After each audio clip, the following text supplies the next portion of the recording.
எல்லாருக்கும் வணக்கம். இன்னைக்கு என்ன பார்க்க போறோம் அப்படின்னா, ஒரு பருப்பு போளி தான் பண்ண போறோம். ஏற்கனவே தேங்காய், கடலைப்பருப்பு எல்லாம் சேர்ந்த மாதிரி ஒரு போளி ஏற்கனவே பழசு ஒரு வீடியோ கொடுத்துருக்கேன். இன்னைக்கு வெறும் கடலைப்பருப்பு மட்டும் வச்சு ஒரு போளி பண்ண போறோம். எல்லாருக்குமே ஹாப்பி பொங்கல். இந்த புது வருஷத்துலேருந்து எல்லாருக்குமே ரொம்ப சந்தோஷமும், ஆரோக்கியமும், நிம்மதியும், எல்லா விதமான செல்வங்களும் கிடைக்கணும். தை பிறந்தால் வழி பிறக்கும் அப்படின்னு சொல்லுவா. அதனால தை திருநாள் நல்வாழ்த்துக்கள் அப்படின்னு சொல்லலாம். ஹாப்பி பொங்கல் அப்படின்னு சொல்லலாம். இப்போ போளி எப்படி பண்ண போறோம், அதுக்கு என்னென்ன ப்ரிப்பேர் பண்ணி வச்சிருக்கேன், எப்படி பண்ண போறோம் அப்படின்னு பார்க்கலாம் வாங்க. ஃபர்ஸ்ட் நான் போளி மாவை ஒரு 2-3 மணி நேரம் கிட்ட பிசைஞ்சு வச்சுட்டேன். இந்த மாதிரி உங்களுக்கு பார்க்கும்போதே தெரியும். நன்னா குறைஞ்சது 2 மணி நேரம் அளவுக்கு ஊறணும். அதிகபட்சம் ஒரு 3 மணி நேரம் ஊறிடுதா மாவு இடுறதுக்கு ரொம்ப சூப்பரா சாஃப்டா நன்னா வரும். உடனே பிசைஞ்சு உடனே பண்ணோம் அப்படின்னா நமக்கு நன்னா ஸ்ப்ரெட் ஆகாது, இடுறதுக்கு ரொம்ப சௌரியமா இருக்காது. அதனால ஒரு 300 கிராம் அளவுக்கு, அதாவது இந்த டம்ளரால 2 டம்ளர் அளவுக்கு மாவு எடுத்திருக்கேன். 300 கிராம் அளவுக்கு மைதா மாவு, கொஞ்சம் உப்பு போட்டு மஞ்சள் பொடி போட்டு பிசைஞ்சிருக்கேன். இப்போ பார்த்தீங்கன்னா இந்த டம்ளரால, அதாவது நீங்க எந்த கப்போ டம்ளரோ எதால எடுக்கிறீங்களோ, ஒரு டம்ளர் அளவுக்கு பருப்பு எடுக்கிறீங்க அப்படின்னா 1/4 கப்பு, ஒரு கப்பு பருப்புனா 1/4 கப்பு அளவுக்கு நான் இந்த டம்ளரால ரொம்ப கோபுரமா இல்லாம சமமா ஒரு டம்ளர் அளவுக்கு கடலைப்பருப்பு எடுத்திருக்கேன். இப்போ இதுக்கு ஒரு 1/4 கப்பு அளவுக்கு, 1/4 டம்ளர் அளவுக்கு நாட்டு சக்கரை எடுத்திருக்கேன். நாட்டு சக்கரை இல்லை அப்படின்னா நீங்க வெல்லத்தை நல்லா துருவிட்டு அந்த மாதிரி பார்த்து எடுத்துக்கோங்க. நான் எடுத்திருக்கேன். கடலைப்பருப்பு பார்த்தீங்கன்னா உங்களுக்கு காமிக்கணும் அப்படிங்கிறதுனால இந்த மாதிரி லேசா ஒரு செவக்கிற மாதிரி, அந்த பச்சை வாசனை இல்லாத அளவுக்கு லேசா செவக்கிற மாதிரி வெறும் கடாயில ஒரு மீடியம் ஃப்ளேம்ல வச்சு ஒரு 5 நிமிஷம் கிட்ட இந்த மாதிரி நல்லா சூடு வர வறுத்துட்டு, அதுக்கப்புறம் பார்த்தீங்கன்னா நல்லா சூடான வெந்நீர்ல 1 மணி நேரம் கிட்ட ஊற போட்டு, ஊறின கடலைப்பருப்பை குக்கர்ல வச்சு 3 விசில் விட்டு வேக வச்சு இந்த மாதிரி தண்ணி எல்லாம் வடிச்சிட்டு இப்படி எடுத்து வச்சிருக்கேன். நல்லா வெந்துருத்து அப்படின்னா இப்படி அமைக்கினா அப்படியே சாஃப்டா அப்படி பஞ்சு மாதிரி இப்படி வந்துடும். நல்லா நறுக்குன்னு இல்லாம இந்த மாதிரி இருக்கும். வெந்நீர்ல ஊற வைக்கிற போது நமக்கு சீக்கிரமும் ஊறிடும், நல்லா இருக்கும். இந்த மாதிரி வறுத்துட்டு போட்டாதான் பச்சை வாசனை இல்லாமலும் இருக்கும். அடுத்தது மாவு பிசைஞ்சாச்சுன்னு சொல்லியிருக்கேன். நான் அடுத்தது நெய்யும் எடுத்திருக்கேன். நெய் எதுக்கு அப்படின்னா, நம்ம மேலாக சுத்தி விடுறதுக்கு எண்ணெயோ நெய்யோ ஏதாவது ஒன்று எடுத்துக்கோங்க. இந்த மாவு பிசைஞ்சிட்டு பிசைகிற போதே கொஞ்சம் கொஞ்சம், அதாவது ரொம்ப ஒரு சப்பாத்தி மாவு பதத்துக்கு எடுத்துக்கணும். இந்த மாதிரி இருக்கணும், ரொம்ப தளதளன்னு இருக்க வேண்டாம். இப்படி பார்க்கும் போதே உங்களுக்கு தெரியும், கையில ஒட்டாம நல்லா வருது பாருங்க. ரெண்டா மேக்ஸிமம் பிசைஞ்சு முடிச்சுட்டு அப்பப்போ 1 ஸ்பூன் 2 ஸ்பூன் ஆயில் விட்டு ரெண்டா பிசைஞ்சிட்டு லாஸ்ட்ல 1 ஸ்பூன் அளவுக்கு எண்ணெய், நீங்க நல்லெண்ணெய், கடலெண்ணெய், மேக்ஸிமம் நல்லெண்ணெய், ஆமா மஞ்சப்பொடி போட்டு, உப்பு கொஞ்சம் மஞ்சப்பொடியும் போடணும். நான் முதலே சொல்லியிருக்கேன். மாவு கொஞ்சமா ஒரு 1/4 ஸ்பூன் மஞ்சப்பொடி, கொஞ்சமா உப்பு போட்டு, அந்த மேல் மாவுல உப்பு இருந்தால் தான் நல்லா இருக்கும் அப்படிங்கிறதுனால அதனால போட்டிருக்கேன். எல்லாருக்குமே தெரியும், பிகினஸ்க்காக சொல்றேன். இந்த மாதிரி இப்படி பிசைஞ்சு எடுத்து வச்சிருக்கோம். இப்போ இந்த கடலை பருப்பையும் இந்த வெல்லத்தையும் சேர்த்து நம்ம மிக்சி ஜார்ல போட்டு நைஸா அரைச்சி எடுத்துக்க போறோம். ஆமா, நாட்டு சக்கரைன்னு சொல்லலாம். ஒரு கப்புக்கு 1 கப்பு போறோம் அப்படின்னு நினைக்க வேண்டாம். ஏன்னா வெல்லம் எடுக்கிற போது வெல்லத்தோட ஸ்வீட் கொஞ்சம் கூடுதலா இருக்கிற மாதிரி இருக்கும்.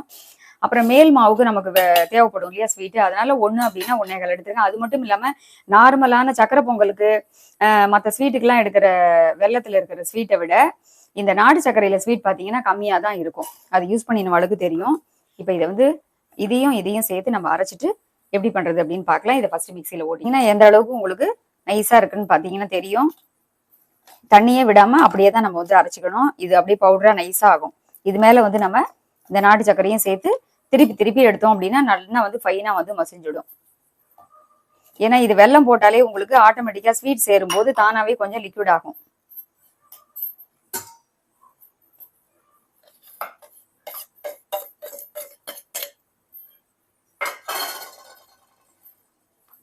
இப்படி கீழே மேலே எல்லாத்தையும் கொஞ்சம் இந்த பருப்பெல்லாம் அப்படி சரி பண்ணி விட்டு அரைக்கிற போதுதான் நமக்கு ஒரு மாதிரி ஒரு சவுண்டு மட்டும் வராம நல்லா சேர்த்து மசியும். இப்போ இது ஃபுல்லா அரைச்சிட்டு பார்க்கலாம். தண்ணியே விட வேண்டாம். நல்லா நைஸா மசிஞ்சு எடுத்து நம்ம தண்ணியே விடாம இந்த அளவுக்கு லிக்விடா இருக்கு. இந்த அரைச்சதை இதை நம்ம அப்படியே நம்மளால உருட்டி இட முடியாது. அதனால கொஞ்சம் லிக்விடா இருக்கும். அதனால பயப்பட வேண்டாம். இது பாண்டியில போட்டு நம்ம 2 தடவை கொஞ்சம் பிரட்டி எடுத்தோம்னா அந்த ஈரம்லாம் கொஞ்சம் சுண்டி போயிடும். அதுக்கப்புறம் நம்ம உருட்டிக்கிறதுக்கு கரெக்டா இருக்கும். இப்போ இந்த மாதிரி ஒரு பாண்டியில வச்சு நாம இதை நல்லா இப்படி வதக்கி எடுத்தோம் அப்படின்னா நமக்கு நல்லா ஒட்டாமவும் வந்துடும். அதே சமயத்துல நல்லா டைட்டா இறுகி போயிடும். இதுல ஏலக்காய் பொடி சேர்த்துக்கலாம்.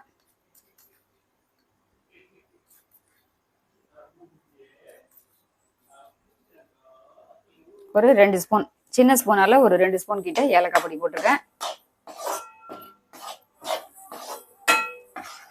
இது என்னன்னா சிம்ல வச்சு என்னன்னா ஒரு 2-3 நிமிஷம் இல்ல ஒரு 5 நிமிஷம் கிட்ட கொஞ்சம் கலருங்க. கொஞ்சம் இறுகிடும், உங்களுக்கு பார்க்கும்போதே தெரியும். மீடியம் ஃப்ளேம்ல வச்சுக்கணும், பக்கத்துலயே இருக்கணும். கண்டிப்பா வந்து அடியில ஒட்டிடும். நான்ஸ்டிக்கா இருந்தா உங்களுக்கு ஒட்டாது. நார்மல் பேன் அப்படின்னா கொஞ்சம் ஒட்டுற மாதிரி இருக்கும். நீங்க வந்து கல்லுல போடும்போது வந்து நெய் விட போறது இல்ல, அதிக நெய் தேவையில்லை, எண்ணெய் தேவையில்லை, ஏற்கனவே மாவு பிசையும் போது நம்ம வந்து எண்ணெய் விட்டு பிசைஞ்சிருக்கோம், அடுத்தது வந்து கல்லுல போடும்போது நெய் தேவையில்லை அப்படின்னு நினைச்சீங்கன்னா இதை கலரும் போது இதுலயே வந்து 1 ஸ்பூன் நெய் விட்டுடுங்க. 1 ஸ்பூனா 2 ஸ்பூனா விட்டுடுங்க. அப்படி இல்லைன்னா கல்லுல போடும்போது விட்டுக்கலாம். நான் வந்து கல்லுல போடும்போது தான் நெய் விட போறேன். எண்ணெயோ நெய்யோ உங்களுக்கு எது சௌரியமோ யூஸ் பண்ணுங்க. ஆனா போலி அப்படின்னா நெய் இருந்தாதான் நல்லா இருக்கும். கொஞ்சம் ஆயிலும் கொஞ்சம் நெய்யும் கூட மிக்ஸ் பண்ணிக்கலாம், அதுவுமே நல்லா இருக்கும்.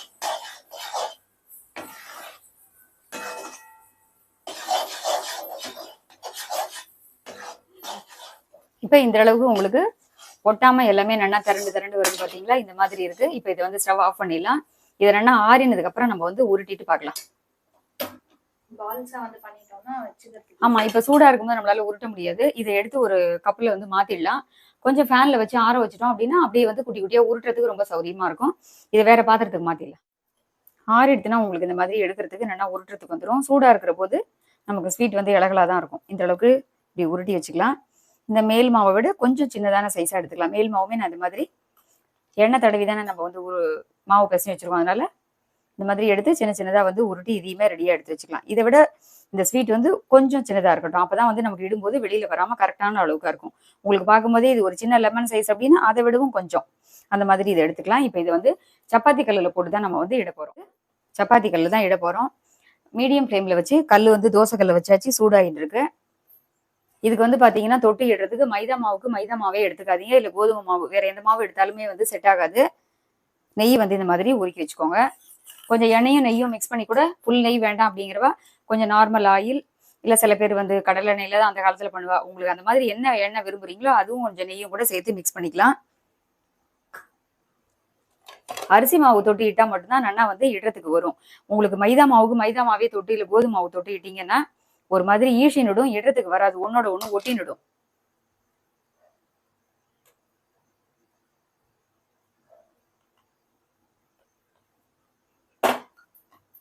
சில பேர் நம்ம வந்து நார்மலா வந்து தேங்காய் போட்ட போலி எல்லாம் பண்ணும்போது பாத்தீங்கன்னா இலையில தான் வந்து வச்சு நெய்யோ எண்ணெயோ தடவிட்டு கையால் இப்படி ஸ்ப்ரெட் பண்ணுவோம்.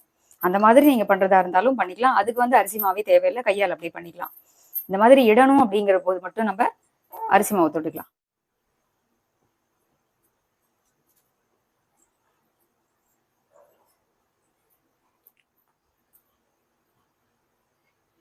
இந்த மாதிரி மேலாக எக்ஸ்ட்ரா இருக்கிற மாவு வந்து நம்ம எடுத்துக்கலாம்.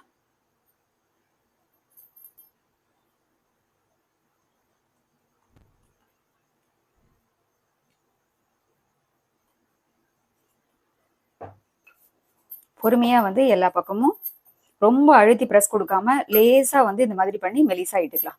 உங்களுக்கு எங்கேயாவது பூர்ண வெளியில வர மாதிரி தோணிச்சுன்னா திரும்பவும் அரிசி மாவை மேலாக இப்படி தூவிட்டு எடுத்து இட்டுக்கலாம்.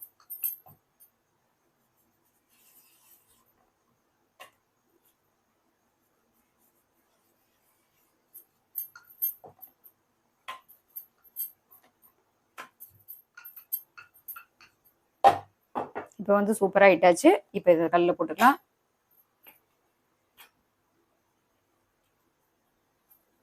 மீடியம் ஃப்ளேம்லேயே வச்சுக்கோங்க, அப்பதான் வந்து தீஞ்சு போகாம ரொம்ப கரெக்டான கலருக்கு நல்லா வரும். திருப்பி போட்டு அதுக்கப்புறம் வந்து நம்ம நெய் விடலாம். ஒரு 2 நிமிஷம் இருந்து நம்ம இப்படி பண்ணினாலே பபிள்ஸ் வர ஆரம்பிச்சிடும்.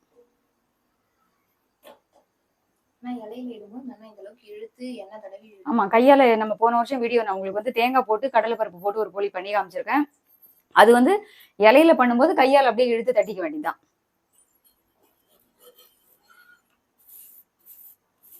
பொறுமையா அப்படி பண்ணினோம்னா நமக்கு சப்பாத்தி எல்லாம் போட்டுட்டு இப்படி பண்ணுவோம் இல்லையா, அந்த மாதிரி இப்படி பண்ணிக்கலாம்.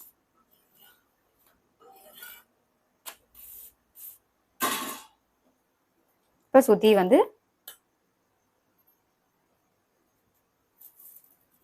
மேலாக இப்படி நெய்ய அங்க இங்க சொட்டு சொட்டு விட்டுட்டு பொறுமையா வந்து நம்ம 2 பக்கமும் திருப்பி திருப்பி உங்களுக்கு பார்க்கும்போதே தெரியும் இந்த மாதிரி உப்பிண்டு வரும்.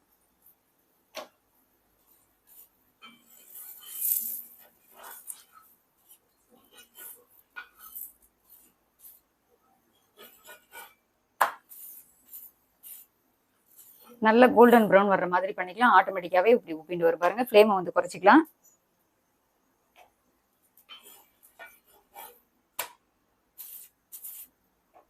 ரெண்டு பக்கமும் ஃபர்ஸ்ட் வந்து போட்டுட்டு ஒரு 2 நிமிஷம் தொடவே வேண்டாம், அப்படியே விட்டுடலாம். அது ஆட்டோமேட்டிக்கா ஹீட் ஆயிடுச்சு அப்படின்னா உங்களுக்கு பாக்குற போது தெரியும். லேசா ஒரு பபிள்ஸ் வரும், அப்படி இல்லைன்னா ஒரு லைட்டா ப்ரௌன் வரும். அந்த மாதிரி வரும்போது திருப்பி போட்டுக்கலாம். ரெண்டு பக்கமும் நல்லா வந்து இப்ப பாருங்க, கிட்டக்க பாக்குற போது தெரியும். இந்த மாதிரி ரெண்டு பக்கமும் திருப்பி திருப்பி நம்ம வேக வச்சு எடுத்துக்கலாம். ரொம்ப ரொம்ப சாஃப்டாவும் அப்படியே ஸ்பாஞ்சு மாதிரி இருக்கும்.